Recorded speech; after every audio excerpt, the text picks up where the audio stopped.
नमस्कार दोस्तों और साथियों, मैं हूं सूरज वर्मा। स्वागत करता हूं आप सभी का अपने YouTube चैनल पढ़ाई वाला पे। आज कुछ बहुत ही बेहतरीन खबरों के साथ आपके बीच हूं और वो खबरें CBSE बोर्ड से जुड़ी हुई हैं। आए दिन यूट्यूबर्स तमाम तरीके की खबरें YouTube पे दे रहे हैं कि बोर्ड की कापियां किस तरीके से चेक हुई हैं, हर बच्चा पास हो जाएगा, मॉडरेशन पॉलिसी को लेकर के, लीनियंट मार्किंग को लेकर के, इवैल्यूएशन मार्किंग स्कीम को लेकर के तमाम आए दिन खबरें आ रही हैं। मैं देख रहा हूं कि तमाम भ्रम की स्थिति बनी हुई है। आज कुछ चीज़ों को लेकर मैं बहुत ही स्पष्ट कर देना चाहता हूं, खासकर 9th और 11th के बच्चे जो किसी कारणवश पास नहीं हो पाए या जिनका अटेंडेंस परसेंटेज 75% से कम रहा है। 10th और 12th के बच्चे जिन्होंने अब की बार बोर्ड के एग्ज़ाम दिए हैं, जिनके कुछ पेपर छूट गए हैं, उनका क्या होगा, किस तरीके से रिज़ल्ट आएगा, कब रिज़ल्ट आएगा, इन सब की तमाम खबरों को लेकर के मैं आपके बीच हूँ। वास्तविकता तो ये है कि मैं एक CBSE स्कूल में प्रिंसिपल हूँ और जो भी खबरें आपको दूंगा मैं वो एक ऑथेंटिक खबर होगी। इस खबर का उद्देश्य सिर्फ बच्चों और अभिभावकों के बीच जागरूकता को लाना है और इस कोविड-19 जैसी पेंडेमिक सिचुएशन से उनको उबारने के लिए मानसिक रूप से तैयार करना है। तो इस वीडियो को अंत तक देखिए। अगर आप मेरे चैनल पर नए हों तो वीडियो को लाइक करें और शेयर करें और सब्सक्राइब करें। तो आइए चलते हैं। सबसे पहले हम बात करते हैं क्लास 10th और 12th के रिज़ल्ट की। प्यारे बच्चों, मैं आपको वास्तविक चीज़ों को बता दूं कि 25 जुलाई 2020 को CBSE के द्वारा एक सर्कुलर जारी किया गया था। उस सर्कुलर के पॉइंट नंबर 3 में अगर हम देखेंगे तो उसमें सीधे लिखा हुआ है कि जो CBSE बोर्ड का रिज़ल्ट है फला डेट में आएगा। जहाँ तक कुछ सब्जेक्ट हैं जो बोर्ड के एग्ज़ाम अभी तक नहीं हो पाए हैं, जैसे नॉर्थ दिल्ली में जो प्रॉब्लम हुई थी CA के विरोध में, जो वहाँ पे कम्युनल राइट्स हुए थे, इस तरीके से क्लास 12th की टोटल 15 सब्जेक्ट हैं जिनका एग्ज़ाम अभी तक नहीं हो पाया। जैसे मैं बता दूं, बच्चे जानते होंगे इस चीज़ को, legal studies, short hand, food production, कुछ लैंग्वेजेज हैं पंजाबी, तमिल, तेलुगु, मराठी, हिंदी और इंफॉर्मेटिव प्रैक्टिस, कंप्यूटर साइंस जो ऑप्शनल होता है, दोनों में से कोई एक पेपर लेना होता है, geography, business studies, home science, biotechnology and sociology. ये टोटल 15 सब्जेक्ट अभी ऐसे थे जो क्लास 12th के जिनका बोर्ड एग्ज़ाम नहीं हो पाया था। अब कुछ लोग बोलते हैं कि बोर्ड की जो कापियां हैं बहुत लीनियंट मार्किंग हुई है। तो मैं आपको स्पष्ट कर दूं, पिछले कई सालों से मैं बोर्ड की कापियों को चेक करता रहा हूं। मेरे पास उसकी चूँकि हर एक साल की कॉन्फिडेंशियल मार्किंग स्कीम है।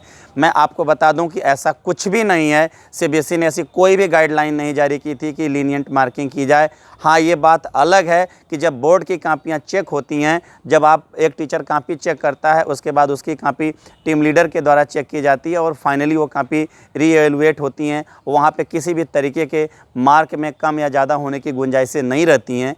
1 या 2% ह्यूमन एरर की बात अगर हम छोड़ दें तो आप इतना निश्चिंत रहें कि बोर्ड की कापी कोई भी लीनियंट मार्किंग के थ्रू नहीं हुआ है। हाँ, मार्किंग स्कीम कुछ लेवल तक ज़रूर लिबरल होती है ताकि वो CBSE के बच्चों को मार्क दे सके। ये मैं स्पष्ट रूप से कर दूंगा। यानी कि आपके जो आंसर होते हैं उस आंसर में आपके वैल्यू पॉइंट्स देखे जाते हैं, वर्ड लिमिट देखी जाती है, ग्रामेटिकल एक्यूरेसी देखी जाती है और कंटेंट और आपका एक्सप्रेशन देखा जाता है। इस बेस पे आपके कापियों की मार्किंग होती है। खास करके जो मैथमेटिक्स वगैरह हैं उसमें एग्जैक्ट मार्किंग स्कीम को ही फॉलो किया जाता है, स्टेप मार्किंग उसमें होती है। तो आप निश्चिंत रहें, CBSE ने ऐसी कोई भी मॉडरेशन पॉलिसी नहीं दी है। जो लोग भी यूट्यूब पे ऐसी बातें बोल रहे हैं वो सब फर्जी बातें हैं। मुझे जहाँ तक लगता है कि जितने लोग जो इस टीचिंग व्यवसाय से जुड़े हैं, जिन्होंने बोर्ड में कापियाँ चेक की हैं या जो स्कूलों के प्रिंसिपल हैं, उनके पास इसका ऑथेंटिक खबर है। आप इस चीज़ों पे, बाकी चीज़ों पे विश्वास न करें।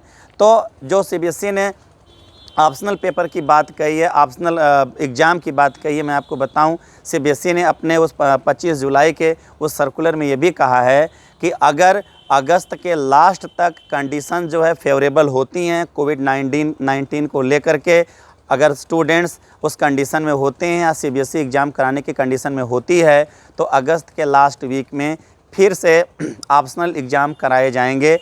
यानी जो बच्चे एग्ज़ाम देने के लिए इंटरेस्टेड होंगे उन बच्चों का एग्ज़ाम कराया जाएगा।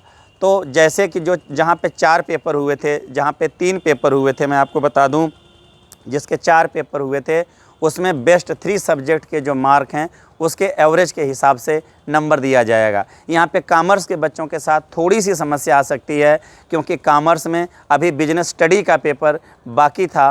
बिजनेस स्टडी एक स्कोरिंग सब्जेक्ट है और इकोनॉमिक्स के पेपर पहले हो चुके थे, जहाँ पे इंट्रोडक्शन ऑफ मॉडर्न इकोनॉमिक्स का एक नया चैप्टर भी जुड़ा हुआ था। इकोनॉमिक्स बिजनेस स्टडी के कंपैरिजन में थोड़ा सा कम स्कोरिंग है, तो अगर ऐसी कंडीशन में बाकी के बेस्ट 3 के स्कोर लिए जाते हैं तो थोड़ी सी कंडीशन है कि बिजनेस स्टडी के उनके मार्क जो है जो जितना एक्सपेक्टेशन है आपका उससे कम हो सकता है।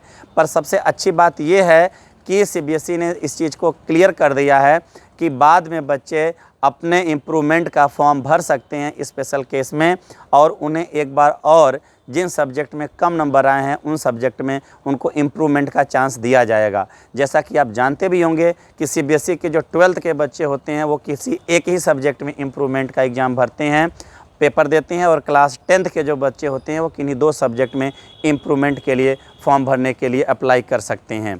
तो और दूसरी सब्जेक्ट की बात यह है कि जो सीबीएसई ने अपने सर्कुलर में ये चीज़ एकदम क्लियर नहीं किया है कि जो लैंग्वेज का पेपर होता है, लैंग्वेज को जैसे कुछ यूनिवर्सिटीज़ जो हैं एडमिशन को लेकर के लैंग्वेज के पेपर के मार्क को भी काउंट करती हैं। अगर ऐसे कंडीशन में बेस्ट 3 लिया जाता है तो फिर हो सकता है, क्योंकि बाकी का जो 5वां सब्जेक्ट है या चौथा सब्जेक्ट है उसकी स्कोरिंग कुछ कम हो सकती है। पर एकदम घबराना नहीं है आपको दूसरा चांस सीबीएसई ज़रूर देगी, ताकि आप अपने मार्क को एक बार फिर से बढ़ा सकें। पर सीबीएसई ने एक चीज़ ये क्लियर नहीं की है कि जैसे हर साल सीबीएसई री इवैल्यूएशन की बात कहती है, यानी जब हम रिज़ल्ट निकल जाता है उसके 1 हफ्ते बाद कुछ पैसे जमा करने के बाद ऑनलाइन सीबीएसई आपके कापियों का जो है सॉफ्ट कॉपी आपको देती है, और आप वहां से अपने आंसर को री इवैल्यूएट करवा सकते हैं, या बाद में आप आरटीआई के थ्रू जो है अपने मार्क को चेक भी करवा सकते हैं। इसके बारे में सीबीएसई ने अभी कोई भी डेट नहीं दी है। जहां तक रिज़ल्ट की बात है, रिज़ल्ट में पैरा नंबर पॉइंट नंबर 2 में 3 में भी लिखा है सीबीएसई ने कि जो बोर्ड के रिज़ल्ट हैं वो 15 जुलाई के पहले किसी भी डेट में आ सकते हैं। तो संभावित जो रिज़ल्ट की डेट है वो 15 जुलाई है, और ऐसा कुछ भी नहीं है कि 10th और 12th का रिज़ल्ट अलग अलग डेट में आएगा, बल्कि 10th और 12th के रिज़ल्ट एक ही डेट में आएंगे। और पहले जैसा कि हर साल होता रहा है, सबसे पहले 12th का रिज़ल्ट आएगा, उसके बाद 10th का रिज़ल्ट आएगा। यहाँ पे जो थोड़ी सी जो संभावना है मैं आपको बता दूं कि क्लास 10th का अब कोई भी एग्ज़ाम नहीं होगा। जो बचे हुए पेपर हैं, जैसे इंफॉर्मेशन टेक्नोलॉजी का जो क्लास 10th का पेपर बचा था, फाउंडेशन ऑफ इंफॉर्मेशन टेक्नोलॉजी, कहीं पे कुछ बच्चे थे उन्होंने अपना पेपर दे दिया था। कोड नंबर 165 कंप्यूटर एप्लीकेशंस, जो 70 मार्क थियरी का 70 मार्क इंटरनल असेसमेंट थे, उसके बेस पे बाकी बच्चों के रिज़ल्ट घोषित कर दिए जाएंगे। और क्लास 12th में हिंदी और बीएसटी के जो पेपर नहीं हुए हैं उनके भी बेस्ट 3 या बेस्ट 2 के बेस पर उनका रिज़ल्ट घोषित कर दिया जाएगा। यहाँ पे जो सबसे बड़ी बात है वो मैं आपको बता दूं कि खासकर जब 12th के बाद जो बच्चे ग्रेजुएशन के लिए कहीं पे जाने वाले हैं, जैसे अभी आप देखेंगे दिल्ली यूनिवर्सिटी में 4 जुलाई लास्ट डेट है वहाँ पे फॉर्म भरने की। बीएचयू, इलाहाबाद सेंट्रल यूनिवर्सिटी और ऐसे तमाम स्टेट यूनिवर्सिटी और सेंट्रल जो यूनिवर्सिटीज़ हैं, इन लोगों ने अपने एडमिशन की डेट जो है अनाउंस कर दी है, पर अभी कट ऑफ की उन्होंने डेट जारी नहीं की है। तो क्या सीबीएसई बाकी जो सेंट्रल यूनिवर्सिटीज़ हैं या दिल्ली यूनिवर्सिटी है या जेएनयू है, क्या उनको कुछ इस तरीके की रिक्वेस्ट भेज सकती है कि वो इस फला डेट में अपने जो कट ऑफ को जारी करें? इसके बारे में अभी कुछ भी सेंट्रल गवर्नमेंट की ओर से नोटिफिकेशन या क्लैरिफिकेशन नहीं आया हुआ है। दूसरी ओर जहां तक बात करें 12th के तमाम साइंस के बच्चे ऐसे जिन्होंने आईआईटी जेईई और नीट के एनटीए नीट के एग्ज़ाम्स देने वाले थे, अभी उनके परीक्षा के बारे में भी अभी कोई सूचना नहीं जारी हुई है। डीजीएनटीए के माध्यम से एक जो कमेटी बनाई गई थी, उस कमेटी ने आज अपनी रिपोर्ट जो है मानव संसाधन मंत्री श्री रमेश पोखरियाल निशंक को सूचना दी है। हो सकता है कि उसके आधार पर बहुत जल्दी ही नीट और एनटीए जेईई मेंस की डेट जो है घोषित की जाए। जैसा कि आप जानते होंगे कि आईआईटी जेईई की मेंस का एक एग्ज़ाम हो चुका है, दूसरा एग्ज़ाम संभावित है। दोनों में से जो बेस्ट स्कोर होगा एनटीए का, उसके बेस पे बच्चे नेशनल इंस्टीट्यूट ऑफ टेक्नोलॉजीज़ जो है हमारी 29 उसमें एडमिशन्स लेंगे, जीएफआईटी जो हैं उसमें एडमिशन लेंगे। और अभी एडवांस का पेपर जो हर साल जून में होता था, अभी उसकी कोई भी डेट नहीं आई है। आज अगर 3 जुलाई की बात करें तो आज की डेट में बच्चे NIT और IIT में अपने काउंसलिंग की फर्स्ट या सेकंड राउंड करवा रहे होते थे, जो कि अभी सेशन काफ़ी लेट चल रहा है। तो अभी क्या होगा, सरकार की अभी क्या मंत्रणा है, सरकार इस पे अपना क्या डिसीजन लेती है, अभी ये भविष्य के गर्त में है, कुछ भी नहीं कहा जा सकता। पर 10th और 12th के बोर्ड के जो रिज़ल्ट हैं वो 15 जुलाई से पहले किसी भी डेट में आ सकती हैं। घबराने की कोई बात नहीं है, आप निश्चिंत रहें, आप एकदम परेशान ना हो। आप जानते हैं कि 10th के वो बच्चे जिनको हर बच्चे को 20% मार्क स्कूल से इंटरनल असेसमेंट के रूप में दिया गया था, 12th के बच्चे अब की बार देखे होंगे कि इंग्लिश सब्जेक्ट में भी 20 मार्क्स उनको इंटरनल असेसमेंट के रूप में दिया गया था। लगभग हर सब्जेक्ट में इंटरनल असेसमेंट के मार्क उनको दिए गए थे और प्रैक्टिकल वाइवा वगैरह एग्ज़ाम्स वगैरह होते ही रहे हैं। तो आपको एकदम घबराने की स्थिति नहीं है। प्यारे बच्चों, बुलंदियों पे टिकना बहुत बड़ी बात, बुलंदियों पे छूना बहुत बड़ी बात नहीं, बुलंदियों पे टिकना बहुत बड़ी बात होती है। हार या जीत ये जीवन का अहम हिस्सा है, इससे घबराना नहीं है। एक बार फिर से अपनी पॉजिटिव एनर्जी के साथ आइए और 15 जुलाई से पहले आने वाले रिजल्ट को एक पर्व के रूप में मनाने के लिए तैयार हों। मैं सभी बच्चों को, सभी अभिभावक बंधुओं को ये कामना करता हूं कि बच्चे धैर्य धारण करें, उनका रिजल्ट बहुत अच्छा होगा। यह मैं ईश्वर से इसकी कामना करता हूं। इन शुभकामनाओं के साथ एक बार फिर से आप सभी लोगों को जय हिंद।